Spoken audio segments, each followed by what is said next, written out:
Well, hello, my podcast wine club friends. I hope you're all having an amazing summer. I know I have been traveling everywhere and loving every minute of it. And of course, we bringing all the good stuff back to you guys because that's just what we do. If you are watching this video, there's a really good chance you're part of the Wine Access Unfiltered podcast wine club. And that means you've probably gotten your shipment of 4 wines for episodes 21 through 24, which are going to be spectacular. But if you aren't a member of that wine club, if by chance you've stumbled upon this video by good fortune, well, let me just explain to you what we're doing here. My name's Amanda McCrossin. I am the host of the Wine Access Unfiltered podcast. And with that, we have this incredible wine club featuring 4 wines shipped every other month where you get to enjoy with us as you listen to the podcast. And every podcast is different. We talk about lots of different things, we talk to lots of different people, we have a good time. I select the wines myself. And as we always like to say on the show, the wines are largely selfish picks, meaning they are wines that I want to drink. So you know that you're getting some pretty good stuff. It's all over the place. And I think this shipment in particular sort of speaks to that because we've got a lot of different things going on in this shipment. We've got a Brunello di Montalcino. Oh my gosh. I have to tell you, I just went to Tuscany for the third time in the last 2 years.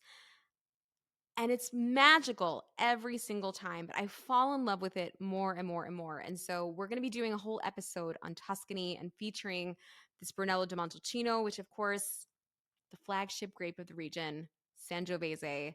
This is going to be the powerful, structured, big boy. So we're going to be talking about the differences between something like Brunello di Montalcino versus something like Chianti Classico, both made from Sangiovese, but they are wildly different. After that, we've got a Crozes Hermitage. I'm not doing this in order, by the way. So if you're trying to put these together, I didn't do that for you. We've got a Crozes Hermitage. This is going to be Syrah from the Northern Rhone from one of the great producers of the region. This is Gigal, and this is going to be for our How to Become a Sommelier episode. This is that ever asked question that I always get: how to become a som? How do I become a som? How does anyone become a som? We're going to be answering those questions with, of course, sommeliers.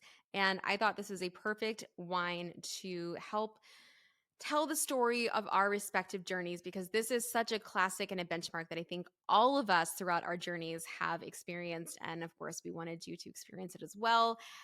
After that, we are going to Chardonnay land, which is actually not going to be California or Burgundy or any of the places that you maybe think of when you think of Chardonnay, but it is the place that I'm most excited about when I think of Chardonnay. And that, my friends, is Oregon.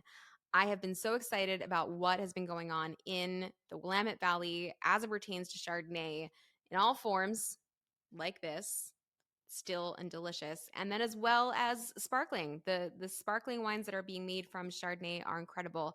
And so this episode is tentatively being called I'm excited about. We'll probably find a new name for it at some point. But in the meantime, these are the things, the wines, the regions, everything that I'm super, super pumped about because I have had the great fortune of exploring lots of different regions over the last few years. And I have to tell you, there's some really, really cool stuff that is happening in the wine world. So I'm going to get to talk about all of that. And this wine in particular is a really exciting one because you're not going to find it pretty much anywhere else. So we've got that. And then it is summertime. So we had to do an episode on rosé. This is a rosé that I think has sort of become a staple in most of our cellars, if you can even call rosé something you keep in your cellar because you just drink it so fast. But for those of us in the wine industry who talk about rosé that is affordable, which a lot of the rosé is, but some of it isn't. I live in Napa Valley where it's not always affordable. But affordable rosé that really punches above its class, because I think when we talk about rosé, we're going to be talking about the fact that it can be made in a lot of different ways. It's also a wine that I think runs the gamut in quality. But this, top of the heap right here. This is something that is super exciting, that is actually being overseen by two of the great winemaking personalities in Burgundy. You may have heard of the wineries they oversee. They're called, let me think, Domaine de la Romanée Conti and Domaine du Jacques. You might have heard of them. They're pretty famous. a wine that I think a lot of people don't know that they're affiliated with. And so we're super excited to talk about this as well as maybe another rosé on that episode. But this is the one that you're going to find in your shipment.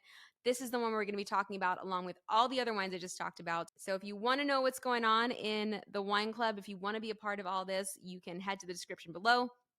You can sign up and then you can go and listen to the podcast wherever you get your podcasts, or you can watch them right here on YouTube. Without any further ado, let's get into our tasting videos.